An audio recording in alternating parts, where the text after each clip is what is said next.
মামু এই সুলা মুড়ি আর ভাল লাগতেছ না, আজকে খাসির বিরিয়ানির ব্যবস্থা করো তো। হ্যাঁ মামু, আজকে রোজা যে পরিমাণ ধরা করেছে, বিরিয়ানি না খালি মনে হয় হবেন না। এই তোরা রোজা ইফতারি করতেছিস, তোরা কি রোজা আছিস? হ্যাঁ, আমাকে রোজা থাকা লাগবে কেন?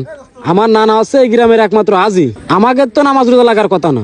মামু তুমি কার কথা? তুমি নিজেই তো রোজা থাকো না, শালা বুড়ো বাম। রোজা থাকি রে মানে শুধু আজকেরটা নেই।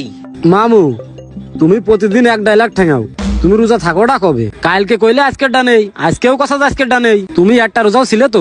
ওরে তোরা যদি হাজি বংশের না ছেলে রোজা থাকা না লাগে, আমি তো এই বংশেরই ছেলে, আমার তো নামাজ রোজা লাগারই কথা না। হাজি বংশের ছেলে মুইতে কুলুক করে না, হাই গলা পানিতে যায়। মেম্বার সাহেব, আপনি নামাজ পড়েন না, রোজা থাকেন না, আবার সারাদিন টুপি পরে কোন আমি হাজি। আর যেদিন যার বাড়ি ভালো ইফতারি দেবে আপনার দাওয়াত দেওয়া লাগবে না, আপনি তার বাড়ি ছেলে উঠবেন।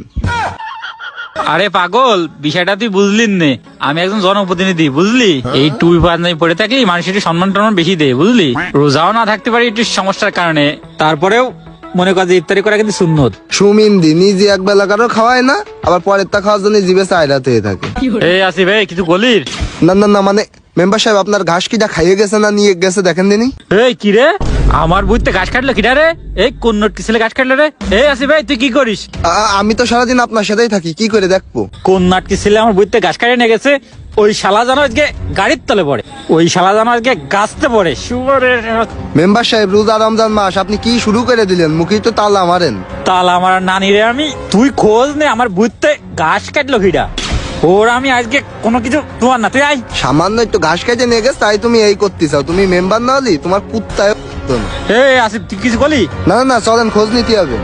ও মামু, ইফতারের টাইম হয়ে গেছে, একটু মুখ টুক কালো করে বসো, আর নাই মসজিদে গেলি ওরা বুঝে ফেলবে না যে আমরা রোজা নেই, তখন আর ইফতারি দেবেন না। ও সুলা মুড়ি আজকে আর আমি খাবার না, কমসে কম খাসির গোস্ত তো লাগবেই। খাসির গোস্ত খাবো, কখন তো কষ্টাও 1300 রোজা চলে গেল, একদিনও তোর ছেড়ের সময় একটু পোল্ট্রির গোস্ত পুন্টিতে গাড়ি মারলে না। তুমি আসার আগের দিনকেও তো আমরা পোল্ট্রি খাইলাম। তোমার দুর্ভাগ্য হলে আমাকে আর কি দোষ? এ আর ভাল লাগতেন না, কি করবে তাড়াতাড়ি কর। কি আর করবো, এটা বুঝ করতে হবে। কি রে মামু, ওই দেখো মেম্বারের দুধ আলা খাসি, চলো খাই দিই। ওরে না বাপু, ও তো মেম্বারের টাঙ্গা ধাড়ি, আর মেম্বার যে লোক, ছাগল তো দূরের কথা, ছাগলের নেই ধরলেও কাজায় ঠোবেন না। ধুর তোর মেম্বার, ও মেম্বার আর আমাদের বাপ আছে চেয়ারম্যান। ছোট যখন বলেছে ছাগল খাতি হবে, তালি ওই ছাগল খাতিই হবে। মেম্বার কি করে পরে দেখা যাবে, আগে চলো ছাগলটা বুঝ করে দি। এই ধর ধর ধর ধর। ওরে নে নে, বাচ্চাটাও নে, এর মধ্যে রট ফিরে কাবাব বানায় খাবা নে। বড় ভাই তুই তো ভালো কথা কইছিস। এই যা যা, এ ছোটটা যেন ছাড়িস নে, ওটা সিনের আর কিন্তু বিশাল